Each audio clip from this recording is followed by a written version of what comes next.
to me.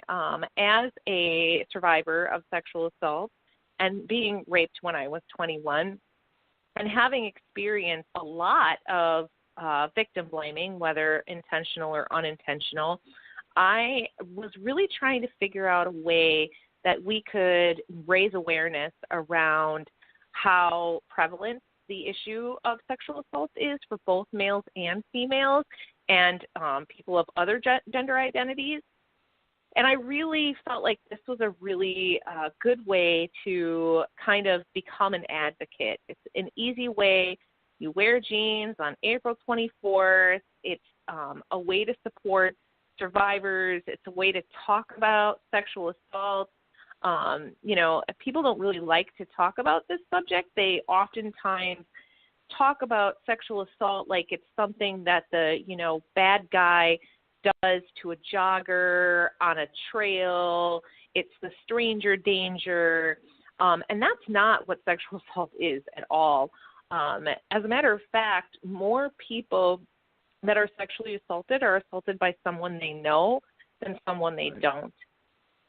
By a relative, by a neighbor, by an acquaintance during a date rape, even being married.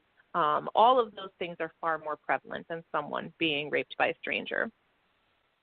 Because one of the things, I was just reading an article earlier today, and I wondered if you wanted to speak on this as well, which I guess kind of comes to victim blaming, that I found really interesting. It was an article maybe from a few days ago here in our local paper, but it was talking about how a lot of times the plea bargain system also does not help you people that have been victimized by various forms of sexual abuse, because oftentimes the person is plea bargained down to a position where they don't have to register as a sexual offender. They don't have to oftentimes even the crime isn't listed that way. It might go down to some sort of misdemeanor that doesn't even imply what was going on in the attack and everything. And so I'm thinking that you as women and men and everybody else that has been victimized, that is also part of the victim blaming. When you see that the system at large is also finding ways to let these folks, for lack of a better term, off and not have to actually face any sort of justice in the true sense of the word. Yeah, absolutely. In fact, I literally could get up on a soapbox about our judicial system, and it's unfortunately really, really re-victimizing for victims to. It's really hard for victims of sexual assault to come forward in the first place, especially because we have so much shame and there's so little believability. And then when you add the judicial system in the mix, we have a local case going on right now where an assistant principal at a high school was touching young girls at the high school level, and he pled down to a misdemeanor. He'll never have to register as a sex offender. He doesn't get his teaching license taken away. And those young ladies who came forward are devastated. They're absolutely devastated because they went through all of this, and then they come out on the other side, and it feels like they did this for nothing. And it's really frustrating. Really, really frustrating. And we see it all the time. Because I'm sure that you probably could identify with a lot, whether it's some of the famous people, like I believe there was one of the judge candidates that there was accusations of things that had happened with him and various women in his life, of course, whether it was Cosby, whether it was others.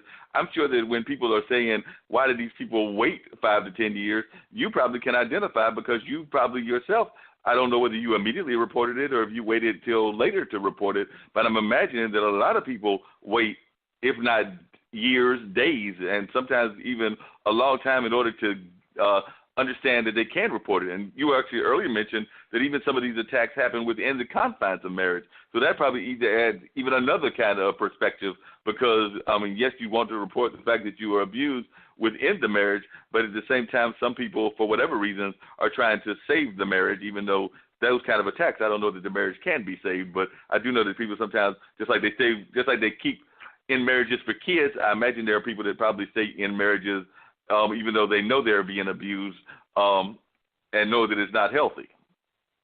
Yeah, there's a lot in what you just said. I did not have the option to not tell right away because I had been kidnapped and shot and raped in an alley by strangers. And so I was like hurt and had to find help. So I didn't have the opportunity to not tell.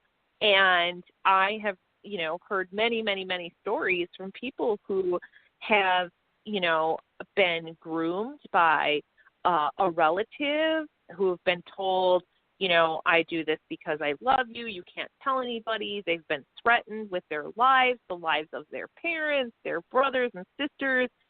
So they may, be being molested and assaulted from the time they're 5, 6 years old all the way until they're 13, 14, 15 years old, and then are terrified of the ramifications of what might happen if they actually tell. And it's well into adulthood before they're even in a place or a position to be able to come to terms with what had happened to them.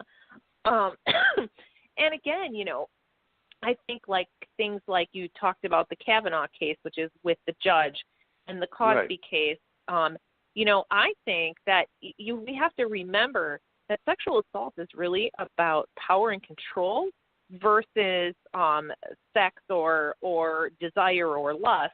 And so for a lot of these women, there was a huge amount of power men overheld from these women. And, if it's somebody's reputation, if it's someone's wherewithal, if somebody's afraid they won't be believed, if they're going to be blamed because maybe they shouldn't, feel like they shouldn't have gone into that person's home, or, maybe they were drugged and they don't remember everything. All of those instances are things that keep people from feeling empowered to be able to speak up and talk about what happened to them. And then when you get glorification, certainly in the Kavanaugh case, of this guy getting elected to the Supreme Court, I felt completely defeated after that. I was absolutely taken aback. I thought, what if this individual cannot be,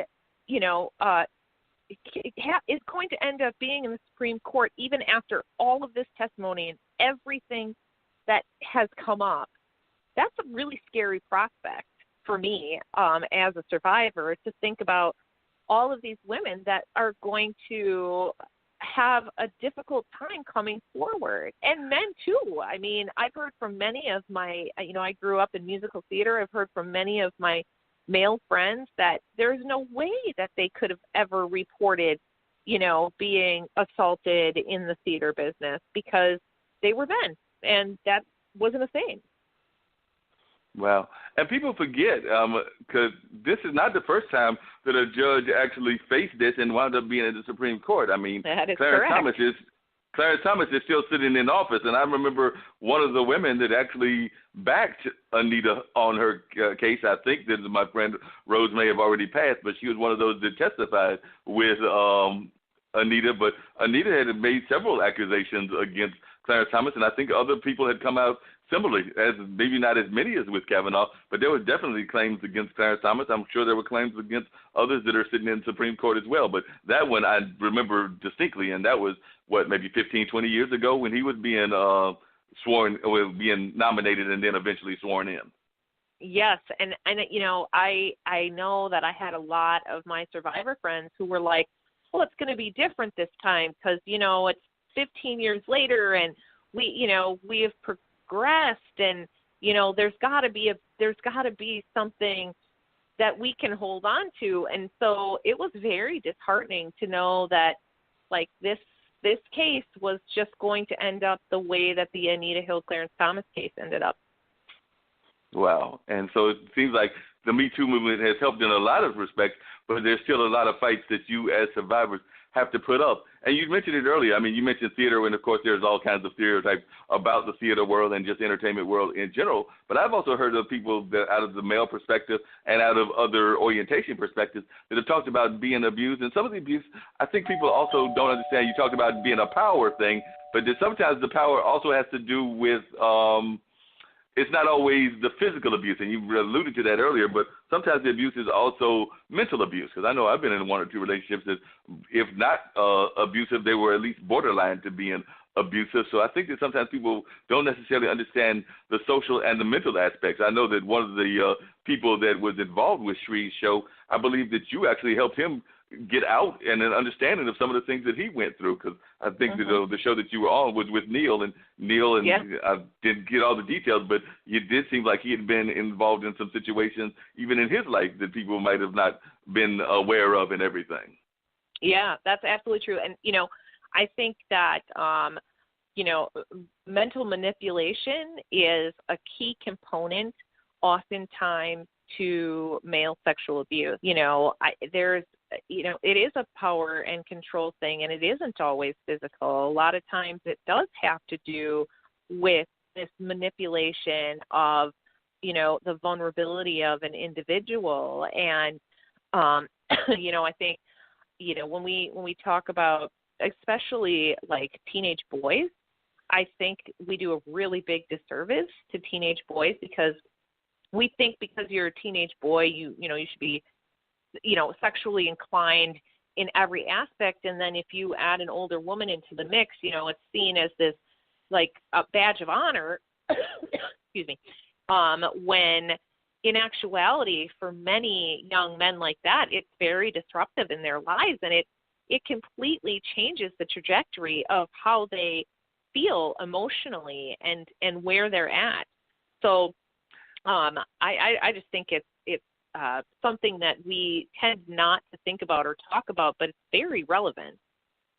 And sometimes I wonder, and I'm not trying to, I don't want to do victim blaming myself, but it does seem that sometimes the abuse that some of us go through, whatever that abuse is, sometimes that can then play into our other relationships. Because I know when the relationship that I can remember most distinctly that had that kind of element to it, and there might have been a couple of others as well, but that person had clearly, and that had told me in the relationship, and I'm still single in my 50s, but it told me that they had been in an abusive relationship, and then they would start doing things like, they were very controlling. Like, I worked in a public place, and if they saw me going in there, they might drop me off, and then 5 minutes later would call me back saying, I saw you looking at so-and-so, and I'm like, I just got to work.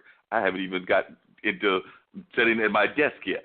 So, sometimes I wonder if sometimes some of the issues that have passed from past relationships don't impact the current relationships and then cause some of these other kind of cycles of abuse, or the abuser then winds up becoming an abusee. So I do know that has been happening in history, and I know that it has happened with my situation where I dated somebody that had definitely been in an abusive situation and passed some of that on, so much so that when I remember distinctly going to visit my mom, who at that time lived in Winston-Salem, so we're talking 15 or 20 years ago, and literally going into a public parking lot. I can't remember if we were going to a grocery store or something else, and my mom's looking at me like, and I'm probably at that time in my 30s maybe, and she's looking at me like, why are you looking at the ground?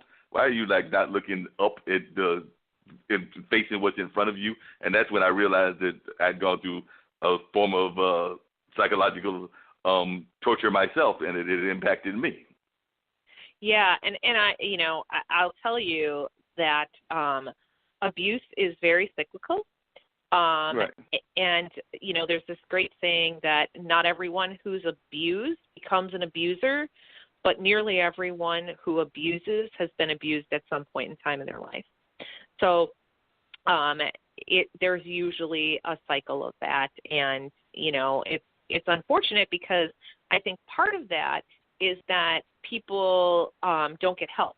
And so they may be abused themselves, and then 15, 20 years later, when they're in a relationship and it's unhealthy and they're doing things, to personify, their own abuse, they don't even recognize that it stems from the fact that they were abused themselves. And it's no excuse. It's just simply a fact. It's just what happens. And it's, sometimes it's really hard to get out of those relationships, especially, I think when they feel borderline, like, I can't really tell if this person, is doing this because they love me, or are they trying to control me? Those situations can get really, really tricky for people.